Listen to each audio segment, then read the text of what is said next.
Howdy, folks. It's Meandering Mike in the man cave of madness. After midnight, you're hearing March on the Drina, a patriotic Serbian song written during World War I. And tonight we're doing an unboxing of the game March on the Drina. This game was designed by Princeps Games in 2019 when they released their Serbian edition of the game. Alexa, stop please. A little noisy with the song going on. They did a Kickstarter that released in 2021 in the United States. It was released by Giga Mech Games. Currently, Princeps has done a Kickstarter that just finished recently for their latest game, Freezing Inferno. As part of that Kickstarter, they also offered March of Drina as an add-on. That Kickstarter is now over. It finished successfully. You may be able to get into pre-order status, possibly when Backer Kit or GameFound when they hit the back end. But in the meantime, this is still available on Amazon. So I'm going to open this up as an unboxing. I have, as I often do, made some little slits in the shrink wrap to make it easier for my one-handed game opening. It's my great one-handed camera work here. Those of you that have been around for a while realize that's a joke. I often drop the camera or do other various things. So here we have March on the Drina. It's about a 3-inch thick box. It looks about 12 by 12, maybe 11 by 11. I don't know. Maybe a little smaller than a standard 12 by 12. Looking at the back there, we can see cards. We can see a hex map. We can see tokens or counters. Those are standees. Those represent like infantry, cavalry, artillery. It looks like 4. I don't know if some are leaders or if there's 2 different kinds of infantry or what. This represents the very early part of the war when Serbia was attacked after the Austro-Hungarian Archduke was assassinated, and Austria-Hungary and Germany and eventually Bulgaria all invaded Serbia, which held out longer than expected by many folks.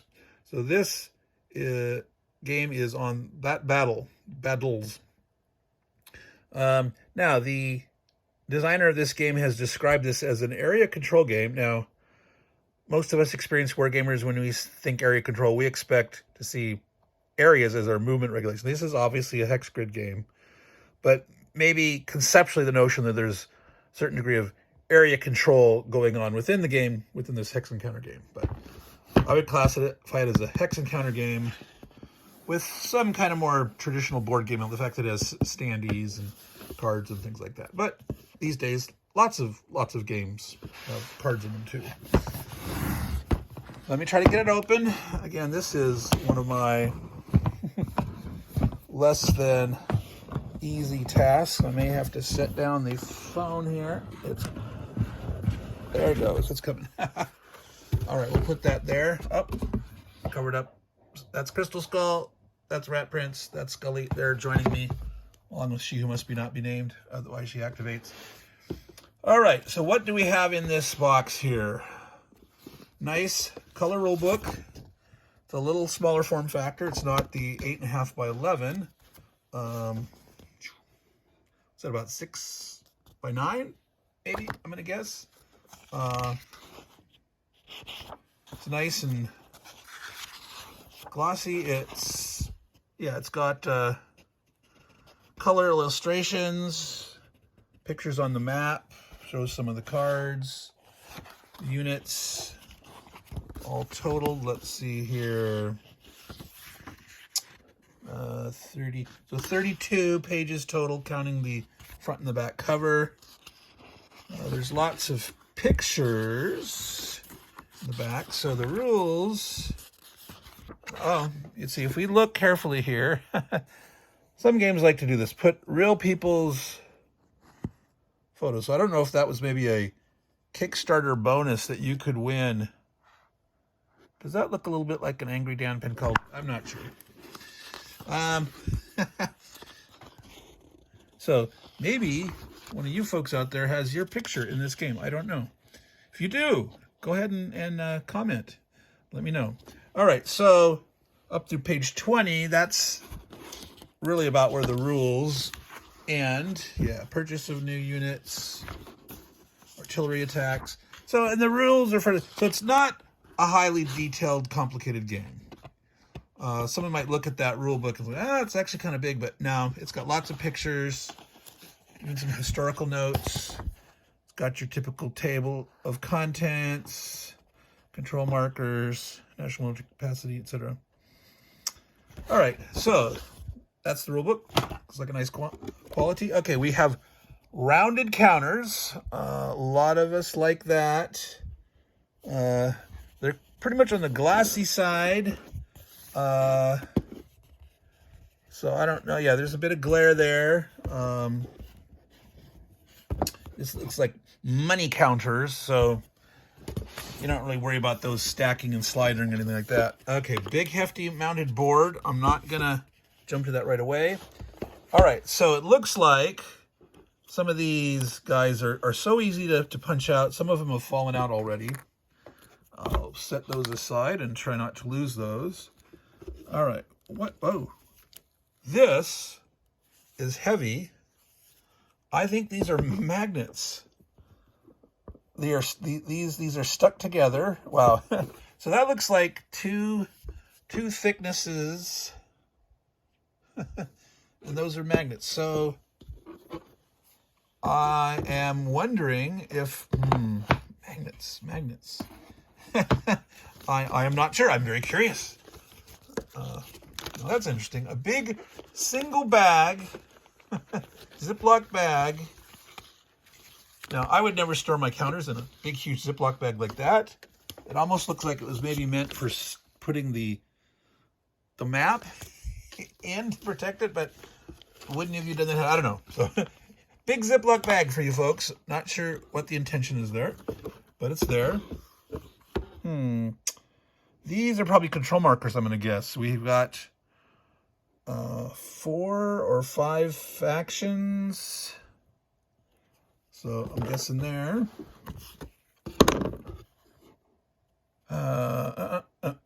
Unit types. Okay, again, so these are like armies for the different countries, but I'm not sure when you would use these versus using these.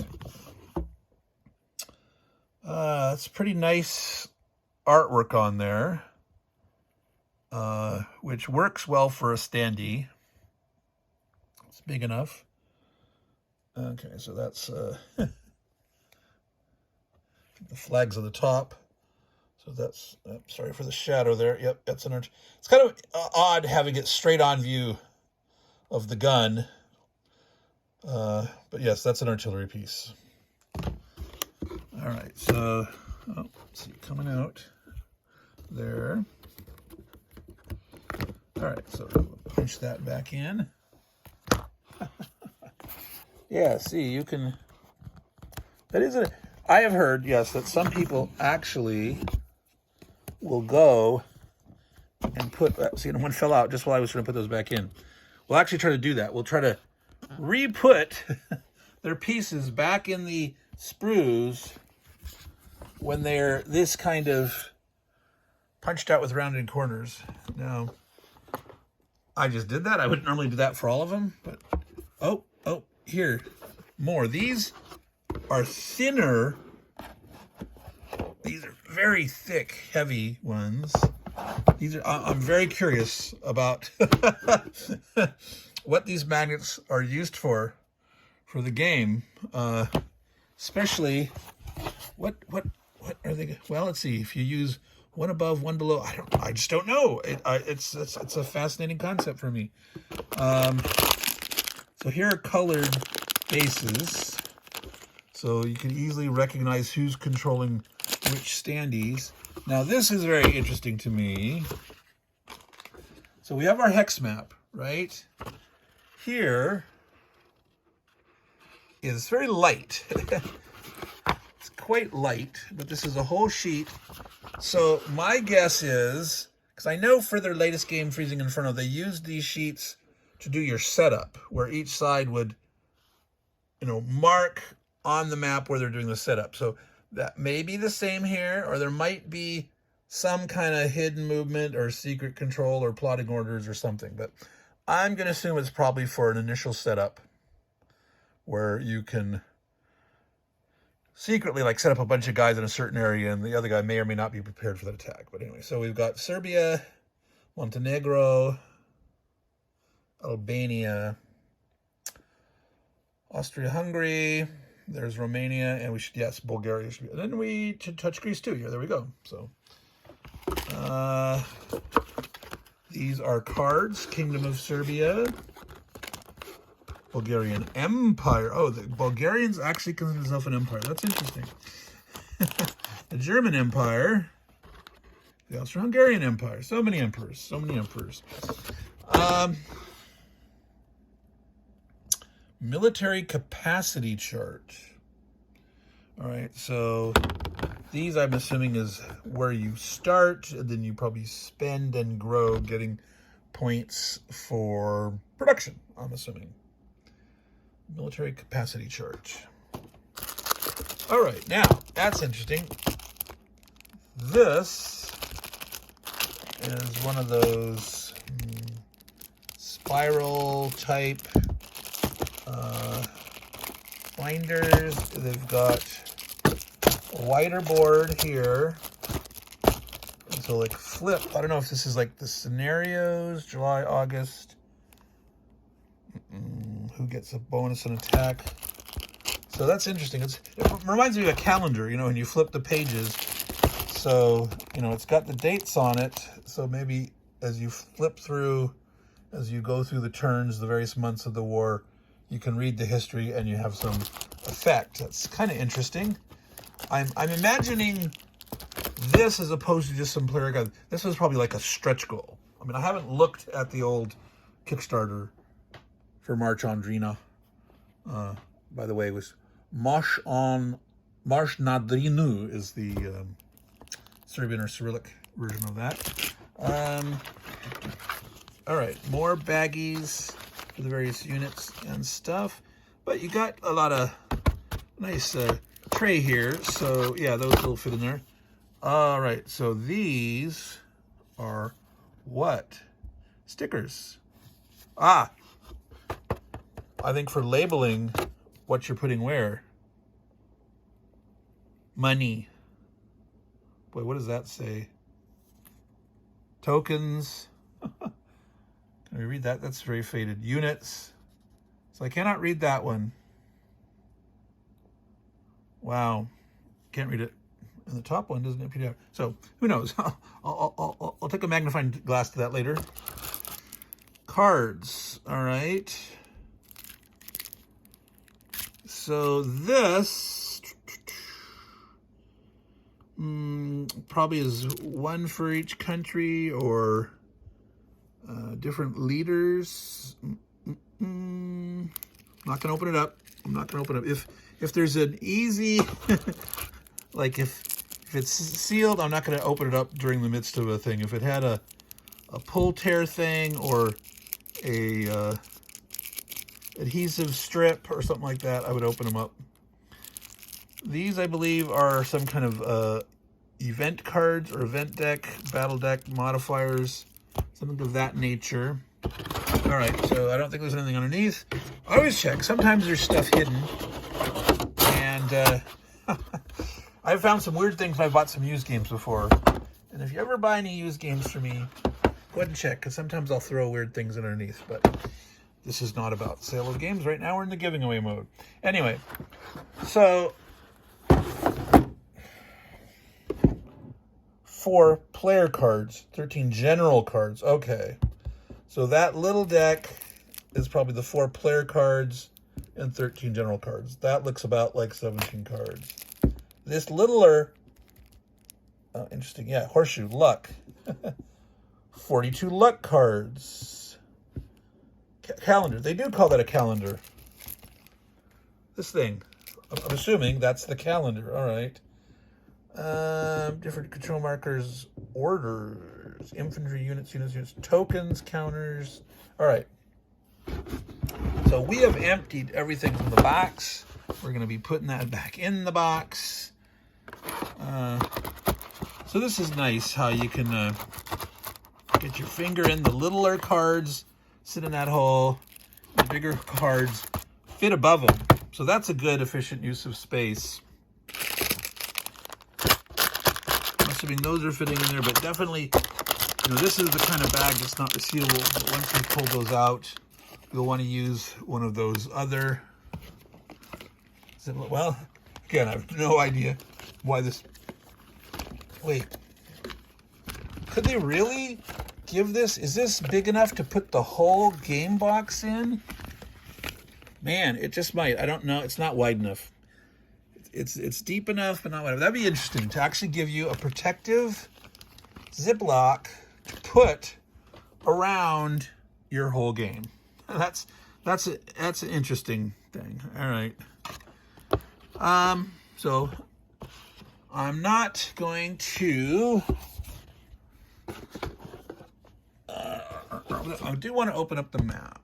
So let me make some space here real quick. We're at 16 minutes. I want to keep this definitely under 20. I was aiming for 15, but obviously I did not. Interesting. These tokens do not fit readily in the lower compartment. You'll have punch them all out and put them away in various spots. I'm just fascinated to find out. I will post. I'll update the description later. I'll post a comment that I'll pin once I figure out what are those magnets used for. I have some ideas of my own that I've been toying with alternative kind of game component design. Like some games have like neoprene mats or canvas maps or things like that. And I really like that idea depending on the nature of the game. Like if you're playing some old, Viking exploration game in Conquest or something, having like a leather map or a canvas or something, that sounds kind of interesting to me.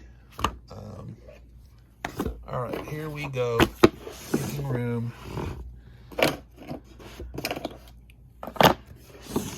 For March on the Drina.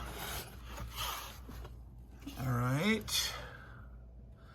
Now, pronouncing all these Serbian names, I can pronounce some Russian and Ukrainian. If I can see it in the actual Cyrillic, I would be better off being able to try to pronounce it. All right, I'm trying to open the map without tearing the folding board. And so right now, you're getting a weird, bizarre look. All right, Serbia, Montenegro, Albania. Oh, they even have the island of Corfu off the coast there. Wow. Okay. Belgrade. There we've got one. Looks in the anglicized spelling. Let's zoom out here. Negotin.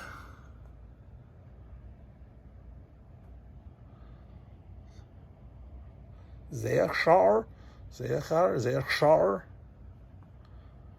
Vratsa. Upper Jumaya. Sofia. Okay, that's in Romania or Bulgaria, sorry. All right. So there are mountains in some of these areas. So we've got mountains and cities. The rivers sort of meander through hexes or along hex sides. So I don't know if those rivers are actually have a real terrain effect that affects the game or not. I'm gonna guess like you can't even enter mountains. That's just a guess. I do not know. There are some territories here that are shaded in, like this part of Greece, this border between Montenegro and Albania. I do not know what those shaded areas mean, but that'll be interesting to find out. There are some areas, okay, there's a river along the border, but again, I do not know if those rivers have real effects or not. The cities have numbers ranging, it looks like 2 to 3. There are some 1s. Those are probably military capacity, because I believe in Freezing Inferno, their latest game, which is Finland versus Russia during World War II, the cities are, like taxes, production at your age, so military capacity to be able to produce more troops. So, well, there's the map, folks. It's a pretty map in a sort of stark way, right? It's not super fancy. To me, it works well for the period, World War I in the Balkans. Yeah, that works for me. Alexa, March song. We will prepare to depart playing March on the Drina. This has been a unboxing of the game March on the Drina from the designer Princeps Games. In the US, the publisher was Giga Mech Games. For those that are curious, there was also a 1964 movie called March na Drinu, March on the Drina, focusing on the Battle of Cer, C-E-R. So that's it for now. This was Meandering Mike, the Man Cave of Mandus. We have unboxed March on the Drina. Say goodbye to the Rat Prince, Crystal Skull, and Scully, and Alexa. Stop. Take care, y'all, and ciao, folks.